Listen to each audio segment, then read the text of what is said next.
51 శక్తిపీఠాలలో 26వ శక్తిపీఠం ఏమిటంటే పుష్కర్ గాయత్రి శక్తిపీఠం. రాజస్థాన్లోని అజ్మీర్ జిల్లా పచ్చని కొండల మధ్యలో దాగి ఉన్న ఒక పవిత్రమైన క్షేత్రం ఉంది.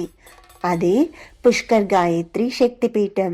ఇక్కడ సతీదేవి 2 చేతుల కడియాలు పడి ఈ స్థలం దివ్య శక్తితో నిండిపోయింది. అమ్మవారు గాయత్రీదేవి, భైరవుడు సర్వానందుడు రూపంలో పూజలు స్వీకరిస్తారు. దక్ష యజ్ఞం అనంతరం విష్ణువుకు సుదర్శన చక్రం సతీదేవి శరీరాన్ని భాగాలుగా చేసేలా చేసింది. ఆ భాగాల్లో 2 చేతుల కడియాలు పుష్కర్ సమీపంలోని గాయత్రి కొండల వద్ద పడ్డాయని పురాణాలు చెబుతున్నాయి. అప్పటి నుంచి ఈ ప్రదేశం గాయత్రి శక్తిపీఠంగా ప్రసిద్ధి పొందింది.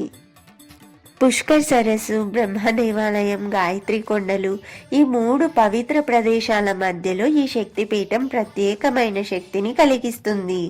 ఇక్కడ అమ్మవారు ప్రాణశక్తి, మాతృజ్ఞానం, ఆధ్యాత్మిక బలం అందిస్తారని భక్తులు విశ్వసిస్తారు.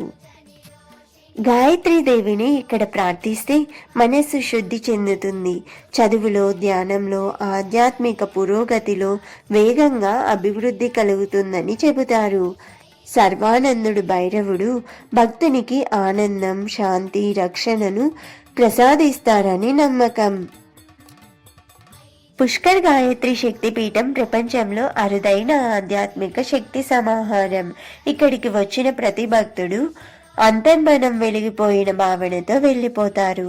సతీదేవి చేతుల కడియాలు పడి పవిత్రమైన ఈ క్షేత్రం శక్తి, జ్ఞానం, బలం కోరుకునే వారందరికీ దివ్య ఆశీర్వాదం అందిస్తారు. ఓం శ్రీ మాత్రే నమః.